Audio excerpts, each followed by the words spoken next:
রোজ রোজ রোজ রোজ মানে প্রতিবার মানে গতকাল দেখা যাচ্ছে বলছে আবারও আমরা বসবো, এই যে প্রতিবার একটা না, কেউ বসুক বলুক, বক্তব্য রাখার অধিকার সবার আছে, তার মধ্যে যুক্তি থাকা উচিত।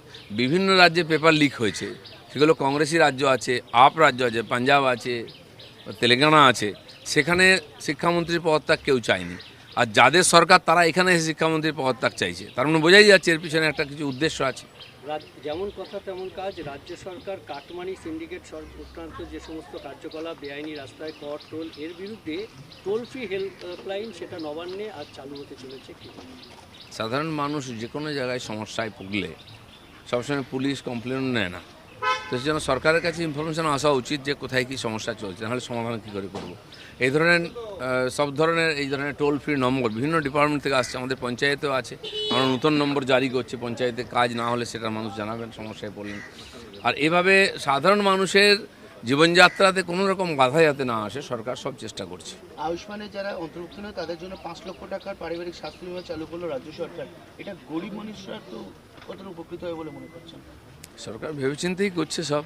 অনেকে হয়তো তার আওতায় আসছেন না বা তাদের নাম আসেনি, সেসব লোককে আগে তো স্বাস্থ্যসাথী ছিলই, কিন্তু কার্ডটাই ছিল, কাজ হতো না কিছু।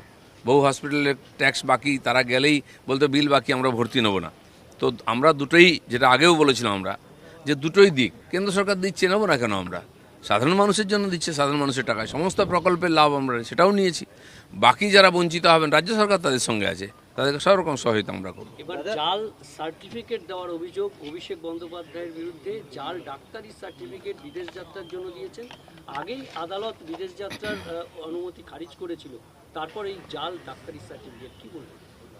এই যে যে কোনোভাবে বাঁচার চেষ্টা হচ্ছে অপরাধ থেকে, এবং তাতে যারা সহযোগিতা করছেন ডাক্তারের মতো লোকেরা, তাদেরও সাবধান থাকা উচিত। কেন এই চক্রান্তের মধ্যে তারা পা দিচ্ছেন?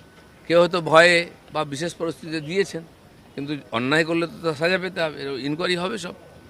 দাদা, জীবনতলাতে বিজেপি কর্মীকে কোপানোর অভিযোগ ভালো আসছে এবং গুলি চালানোর অভিযোগ তৃণমূলের বিরুদ্ধে আশঙ্কাজনক অবস্থায় ভর্তি হয়। মানে নতুন করে মাথাচাড়া দিচ্ছে কাদের উস্কানিতে?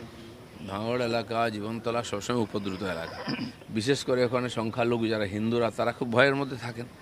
অনেক ঘটনা হয়েছে, সেগুলো তদন্ত হচ্ছে, সাজাও হবে, কিন্তু এখনও পর্যন্ত ওখানে অপরাধীদের যে দবদবা, তারা রাজনৈতিক শেল্টারে থাকে, তারা এখনও এই ধরনের কাজ করে যাচ্ছে। ধীরে ধীরে সরকার সব ব্যবস্থা নেবে এবং পরিবর্তন করবে। চলুন, বাংলা হিন্দি করে আজ ফের উত্তপ্ত হতে পারে সংসদ, আজ বিল নিয়ে আলোচনা সম্ভাবনা। দেখুন, সরকার এই সমস্যার সমাধানের জন্য বিল নিয়ে এসেছে। যারা লাফাচ্ছিলেন তাদের এই বিলকে সাপোর্ট করে আইন পাস করানো উচিত। তারা আইনও করতে দেবেন না, নিজেরা লিকও করাবেন, সরকারকে বদনাম করাবেন, এটা চলতে পারে না। সরকার করবে, 370 ধারা বাতিল করে দিচ্ছে এটাকে।